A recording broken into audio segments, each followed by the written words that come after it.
আগের পর্বে আমরা দেখলাম ঠাকুর আলোচনা করছেন জগৎ সংসারে জীব কত রকমের আছে ও বদ্ধজীবেরা মনে করে কামিনী কাঞ্চনেতেই ওদের সুখ হবে আর ওতেই ওরা নির্ভয়ে থাকবে।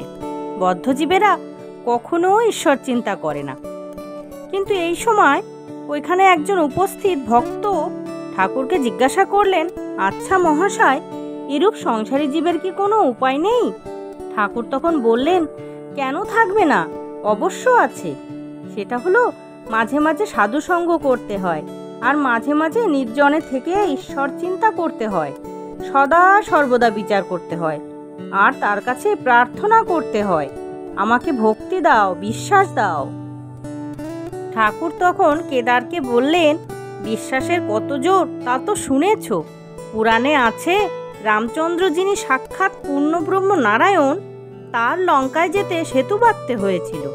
কিন্তু হনুমান তার রাম নামে এত বিশ্বাস ছিল যে রাম নামে বিশ্বাস করে লাফ দিয়ে সমুদ্রের পাড়ে গিয়ে পড়ল, তার আর সেতুর দরকার হয়নি। ঠাকুর পুনরায় বললেন, যার ঈশ্বরে বিশ্বাস আছে সে যদি মহাপাতক করে, যেমন গো হত্যা, ব্রাহ্মণ হত্যা বা স্ত্রী হত্যা করে, তবু ভগবানের এই বিশ্বাসের বলে ভারী ভারী পাপ থেকে উদ্ধার হয়ে যেতে পারে। সে যদি বলে, ঈশ্বর আর আমি এমন কাজ করব না, তার কিছুতেই আর ভয় হয় না। এই বলে ঠাকুর একখানি গান গাইতে লাগলেন। আমি দুর্গা দুর্গা বলে মা যদি মরি, আখেরে এ দিনে না তারও কেমনে জানা যাবে গো শঙ্করী। গান শেষে ঠাকুর ভক্তদেরকে নরেন্দ্রের দিকে তাকিয়ে বললেন, এই ছেলেটিকে দেখেছ? এখানে একরকম দুরন্ত ছেলে, বাবার কাছে যখন বসে যেমন জুজুটি, আবার চাঁদনিতে যখন খেলে তখন আর এক মূর্তি। এরা নিত্য সিদ্ধের ধাক, এরা সংসারে কখনো বদ্ধ হয় না, একটু বয়স হলেই চৈতন্য হয়ে যায় আর ভগবানের দিকে চলে যায়। এরা সংসারে আসে শুধু জীব শিক্ষার জন্যে, এদের সংসারের বস্তু কিছু ভালো লাগে না, এরা কামিনী কাঞ্চনে কখনো আসক্ত হয় না।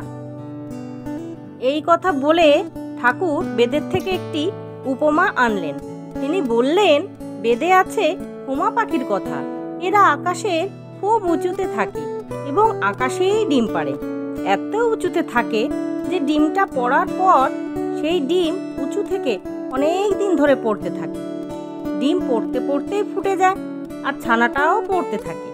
পড়তে পড়তে তার চোখ ফুটে, ডানাও বেরোয়, আর চোখ ফুটলেই সে দেখতে পায় যে সে পড়ে যাচ্ছে আর মাটিতে লাগলেই সে চুরমার হয়ে যাবে। তখন সেই পাখি মার দিকে চোঁচা দৌড় দেয় আর উঁচুতে উঠে যায়। এই সব কথা শুনে নরেন্দ্র সভামধ্য থেকে উঠে গেল। কিন্তু সভামধ্যে আরও অনেক ভক্তরা তখন বসেছিল, যেমন কেদার, প্রাণকৃষ্ণ, মাস্টার মশাই ইত্যাদি। এই সব ভক্তদেরকে উদ্দেশ্য করে ঠাকুর বললেন, দেখো, নরেন্দ্র গাইতে পারে, বাজাতে পারে, পড়াশোনায় সবটাতেই ভালো। সেদিন নরেন কেদারের সঙ্গে তর্ক করছিল। কেদারের কথাগুলি কচকচ করে কেটে দিতে লাগলো। ঠাকুরের কথা শুনে ওই ঘরে উপস্থিত সকল ভক্তবৃন্দ একসঙ্গে হেসে উঠল। এরপর ঠাকুর মাস্টারমশাইকে জিজ্ঞাসা করলেন, ইংরেজিতে কি কোনো তর্কের বই আছে গা? মাস্টারমশাই বললেন, আগে হ্যাঁ, ইংরেজিতে ন্যায়শাস্ত্র আছে। ঠাকুর বললেন, কিরকম একটু বলো দেখি। মাস্টারমশাই এই কথা শুনে একটু ইতস্তত বোধ করলেন, কারণ লজিক, ন্যায়শাস্ত্র এইসব পুঁথিগত বিদ্যা ঠাকুরকে বোঝাবেন কি করে? তার জ্ঞান যে অসীম, তার এই সামান্য জ্ঞান তিনি কিভাবে পরিবেশন করবেন সেটাই তিনি ভাবছিলেন।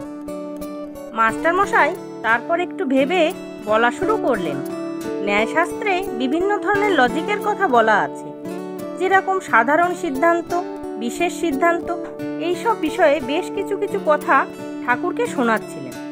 ঠাকুর এইসব কথা শুনতে শুনতে অন্যমনস্ক হয়ে যাচ্ছিলেন, আর এই জন্য খুব বেশিক্ষণ এইসব বিষয় নিয়ে কথা এগোলো না।